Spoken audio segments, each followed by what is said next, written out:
Hello. So I've just been thinking again about all these sorts of QAnon slash, bizarrely enough, old hippie types who have been sucked into like the QAnon movement and via Donald Trump's tacit endorsement of Putin's regime have sort of begun kind of sympathizing with Putin and fawning over his regime and his actions in Ukraine. And I'm friends with a couple of these sorts of people on Facebook. Unfortunately, I think, and yeah, their guff will pop up in my newsfeed from time to time, and it's troubling to me on a number of levels because very annoyingly from these people's perspective to quote Barack Obama, I really think they're putting themselves on the wrong side of history, and I really think they're failing to see that the path towards peace and love is not paved with adherence to autocratic principles and falling over dictators and police states. I think it's a sign, actually, of how very well intentioned, very noble ideological stances can become twisted and perverted basically beyond all recognition.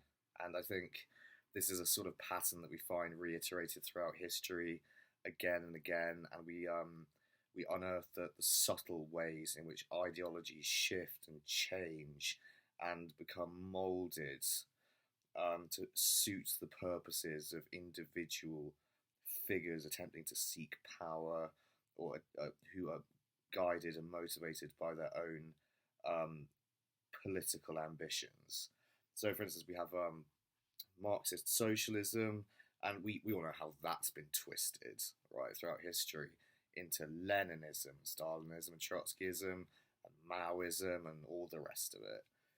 They're just it's like, oh yeah, like Marx is the grandfather thinker, but I, Chairman Mao, well, I have my own ideas and my own spin on it, and then initially like high idealism and this wonderful sort of humanitarian motive behind something initially, and then you get different thinkers popping up within the same school of thought, and then different schools of thought spawn from the original one, and it just becomes troublesome and tiring, and new thoughts or new political thoughts, like very often I think sort of manage to, in rather unhelpful ways, muddy the waters when it comes to people's thinking. And I credit myself with being reasonably smart, I think. I think I'm smart-ish, possibly. But in comparison to like everything else I should sort of try making my business to know about, I can't educate myself in political theory and economics and sociology and human geography and all the rest, and psychology and everything else that's relevant to these sorts of phenomena in history, like to such a great extent that I'm really able to contribute something of value to maybe I can even contribute something of value to the debate. Possibly I can give maybe that's what I'm trying to do now. But I think a lot of the time I can just give my own opinion on it, or my own analysis of it. But I can't be a writer of fiction, a stand-up comic, a philosopher scientist working on quantum gravity in my spare time, a journalist, a publisher, everything else, and a political theorist or a political economist or what have you. People we are limited and we only have so much brain power at our disposal, and I really do try my best on this sort of issue, and I try to put something out there that will at least give people food for thought, and at least give people sort of reasons to begin doubting, solid and unshakable adherence to given ideological stances, and try to see the other person's position. And the process of that entails actually, yes, also considering Putin's position and considering where he's coming from. But you know, given like who he is and what he's done and what he's persisting in doing in Ukraine, it's the same story that comes out of Putin's childhood when he was growing up in St. Petersburg, i.e., Leningrad, I believe, back in the day. When he was growing up in a poor area of Leningrad, St. Petersburg, and he and his friends would chase rats around his block of flat apartments, for fun. And like one day he cornered a rat in a corner, and the rat jumped for his throat and bit him in the throat. And in his sort of autobiography thing, he said, "Oh, I'll never forget that. That was like one of the biggest lessons I ever learned." It's like, but look at what he's doing in Ukraine. Like in the situation, Ukraine is the smaller country, the weaker opponent. It would seem Russia's military capabilities far outstrip those of Ukraine. But in this very real sense, Putin's like, or Russia is like getting bitten in the throat, aren't they? And they are getting beaten back. And quite a few serious pundits who are well informed about how wars operate and how these sorts of conflicts break down, saying like, yeah, this war might be winnable for Ukraine. That's like one of the things that people are starting to say now. So my opinion going into it was like, certainly I don't think this is winnable for Russia. Or this might not be winnable for anyone. And this is why it's like such a frankly on a level really rather pointless exercise, and it reflects a commitment to folly and nothing more than that, really. And so this reflects what Putin's character is really like. It's like he learned this lesson as a kid, supposedly, but he clearly hasn't. And now he's getting the lesson all over again, and he hasn't grown up in a sense.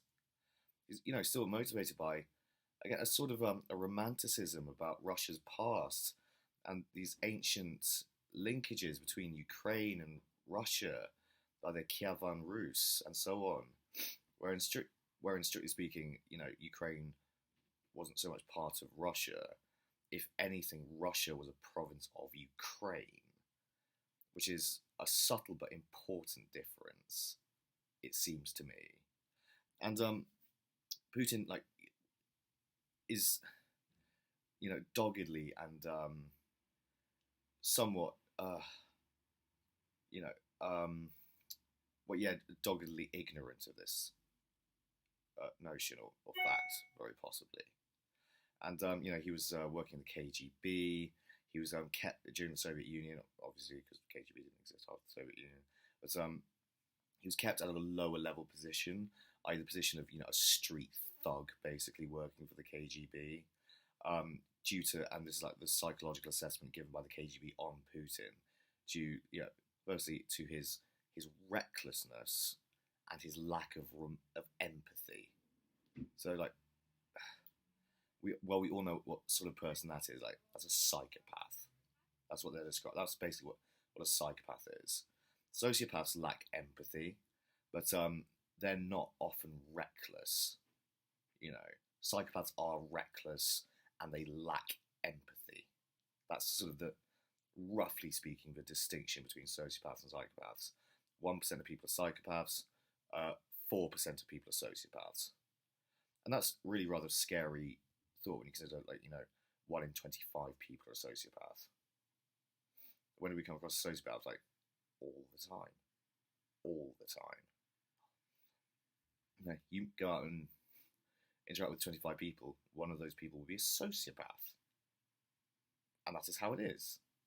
We've all got that cunt in the office, don't we? He or she, they're just that person, It was is it like a Karen if they're female? Or what would the male equivalent be? Like a chat, I don't know.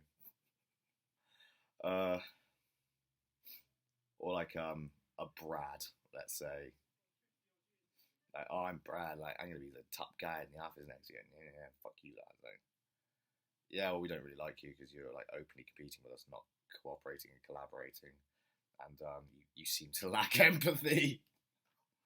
But yeah, I mean, unfortunately, like, these people, like, and evil triumphs when good men fail to act, or good people fail to act, right? So we're left in this terribly awkward situation where it is sort of everyone's fault, or it's the fault of reasonable people or empathic people for slipping into an apathetic attitude. Like, oh, there's nothing we can do against the likes of those people. Like, but we have strength in numbers, don't we? And I think a lot of the times, like, yeah, we do fall into ideological traps, and we fall into bitter chasms of squabbling and fighting amongst ourselves, often over trivial issues and the finer points of arguments, or the finer points of theory, or whatever, or the finer points associated with political stances. And like, while we're distracted, like, these motivated, extraordinarily ambitious, and unempathic people, they've got a clear pathway to get what they want. Because they're talented in misleading people, misdirecting people, and so on. And we're out there, like, trying to inform ourselves as best we can, from a sort of empathic, standpoint, whereby we do care for other people and we want to contribute something of value to society that will help things, but it's actually a lot easier for a certain sort of person just to, like, run around the back of us while we're all, like, debating and squabbling and discussing, and run rings around us and attain a high position. And whose fault is it really that Putin has risen to power in Russia? It's like, it is sort of NATO's fault. It's sort of the fault of really the West. Because, Gorbachev throws in the towel, the Soviet Union, Berlin Wall comes down, and then who was it, Boris Yeltsin, and then Putin, and, what was our attitude? Like, just let him get on with it, leave it. Yeah. And got like, all this going on in Eastern Europe, formation of new sort of liberal democratic, ostensibly at least, nation states on roughly the Western model. And I don't know enough about the individual histories of each state in Eastern Europe to be really able to decide which ones turned out democratic. I know you have the conflict in Yugoslavia. I know there's Lukashenko rising to power in Belarus, and Belarus is considered to be Europe's last dictatorship, right? And and we have all this crazy crap still, and while that's going on, and while we're ignoring it because we're focused on ourselves and our own issues, along comes Putin. And like, Russia, like, collapses of the Soviet Union. I know a little bit about what Russia was actually like on the ground back then. As I understand it, what roughly happened is that the mafia took over, the mob, and like, Putin, I would have assumed, rose to power via carefully cultivating connections with organised crime. And it's analysis of Putin's regime is roughly equivalent to what most serious commentators suspect about it, which is it is a mob state, it's a gangster state, or it's an oligarchy, but I mean that in practice I think amounts to something roughly equivalent to a nation controlled by gangsters, without the real machinery of democratic liberal states in place, and got this obscenely wealthy, enormously powerful individual um, controlling Russia as an autocrat and as a dictator. So yeah, it's very, very troubling. I think my position on Ukraine has shifted somewhat during the course of the time I've been following the issue. I think I've shifted now more towards a position where I suspect in the long run, Ukraine's going to be relatively okay. I think they will manage to defend their country and defend their frontier from this attack. And I think Putin will gradually and quietly and carefully lower his degrees of influence within Ukraine. That's what I'm inclined to suspect. And I think over quite a rather long period of time, probably about the next year or so, we will see Russia being repeatedly repelled after having engaged in yet another offensive. And I think we'll see quite a gradual tapering off of Russian military action and intervention in Ukraine. I hope that's what's going to happen. And, all these options such as like nuclear war on the table, which was all in the media very early on in all this. I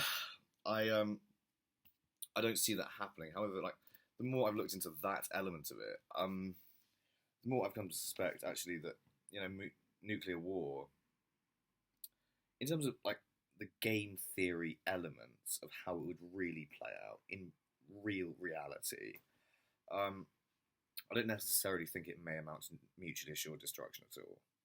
I'm not certain it would. I think if a nuclear war were to happen in the 21st century, we would certainly see one or two large population centres and key military installations destroyed with nuclear weapons. I suspect, it wouldn't amount to something like, for instance, if it is Russia who initiates a nuclear conflict, say they nuke Kyiv, and NATO retaliates by nuking Moscow. Well, what then? I'm tempted to say I'm not certain. It would be a kind of a tit-for-tat cycle of retaliation, wouldn't it? Putin say nukes Kyiv. Biden orders the nukes to be fired at Moscow, or the American nukes. So destroy Kyiv, destroy Moscow, like for like, sort of, the eye for an eye sort of thing, isn't it? And I imagine actually that is sort of how it would break down. I'm tempted to say, but would Russia really destroy New York? And by that time, like in the United States, if that were to happen, if a nuke landed on Kyiv, the very first thing everyone would be doing in the United States is evacuating places like New York, evacuating places like Los Angeles and Washington DC and Boston and all those cities on the eastern and western seaboards, and you get sort of a refugee crisis developing in the Midwest or what have you. And I doubt it would ever be this sort of situation, which I think we gain more from films, or that we get this impression from films where like a nuclear war begins by Russia launching their entire arsenal at Europe and North America. Like, what, they're going to do that, and keep nothing in reserve in case they ever need it again in the future? Like, the thing is, there's not all that much plutonium and uranium on Earth. So, like, if you do that, like, once, you just want to fire a whole arsenal. It's like, from a strategic standpoint, it's not such an enlightened decision to do that, is it? That's kind of like, wow. yeah, it's kind of undermining your own position a little bit because say you don't destroy the whole of NATO's military capabilities, you just wasted all your nukes. So was NATO going to do like tactically nuke you while they invade Russia? That's what would happen. I reckon more like. So, and I'm thinking also about like, say nuclear war were to develop, we'd survive it. I think. I'm actually 97% certain it wouldn't kill everyone, not at all. Nuclear fallout clears to safe levels after about 6 weeks. The Pentagon's is basically a nuclear bunker, a huge underground nuclear bunker. There's NORAD and there's all the other sort of nuclear bunkers dotted around the United States that we know of or don't know of, for protecting the VIPs in the American establishment, what have you. Rich individuals in the United States have taken to actually building their own bunkers, some of which are actually rather large complexes underground, where they can survive for a long time underground if they need to. Some of these things have swimming pools in them.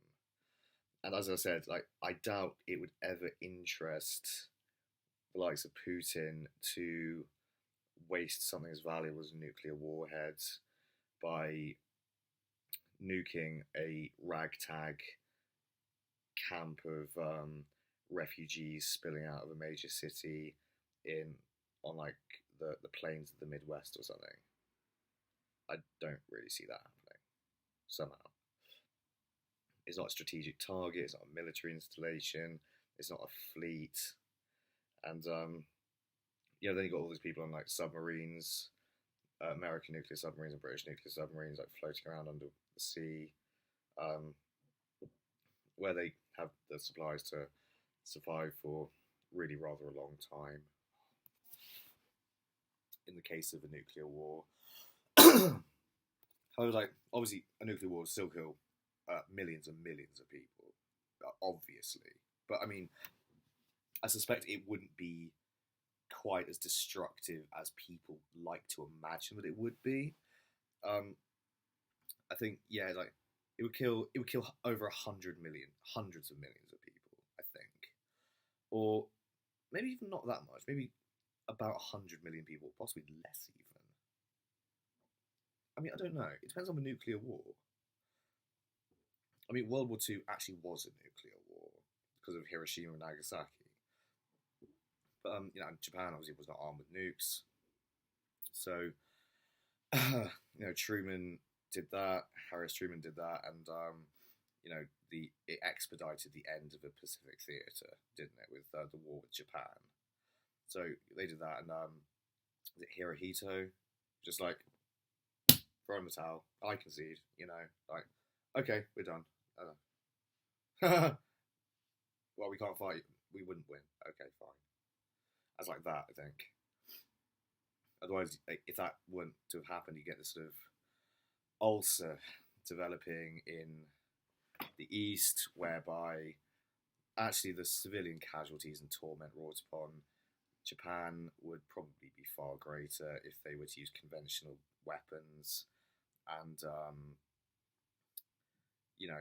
engagements with troops on the ground and what have you, and with aircraft and what have you, and so on.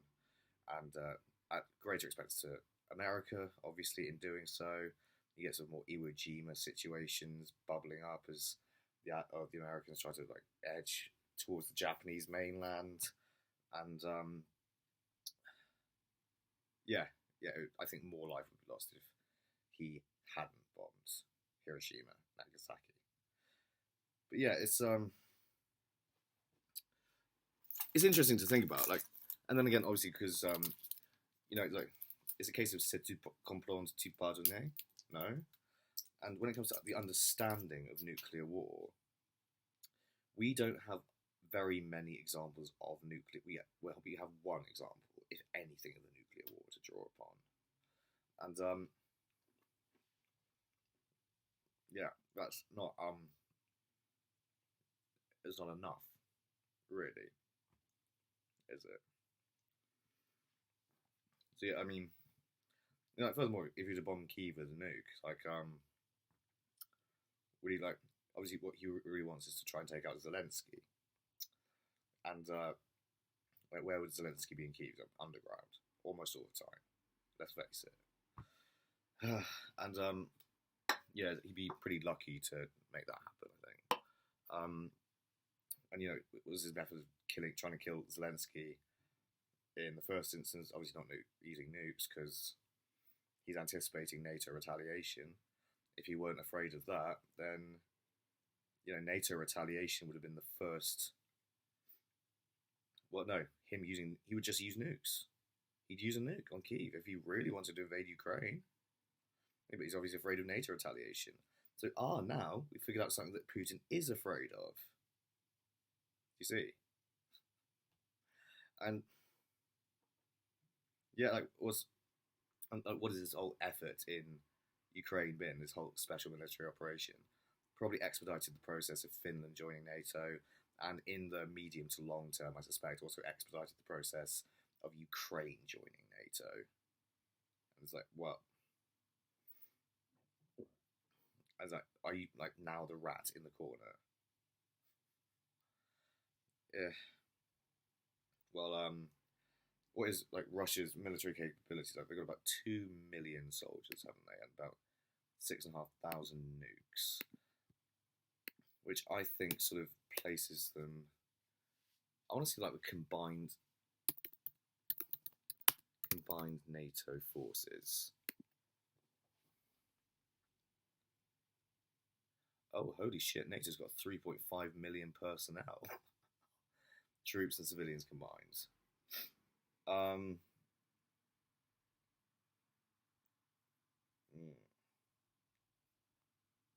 NATO troops, I think I won.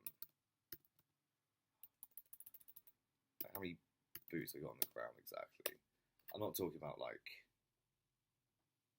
No, I don't mean like personnel. Like Russia's probably got that also.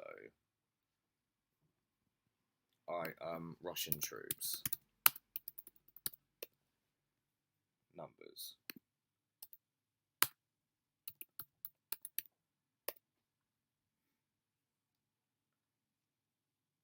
Active personnel 1 million, 2 million in reserve.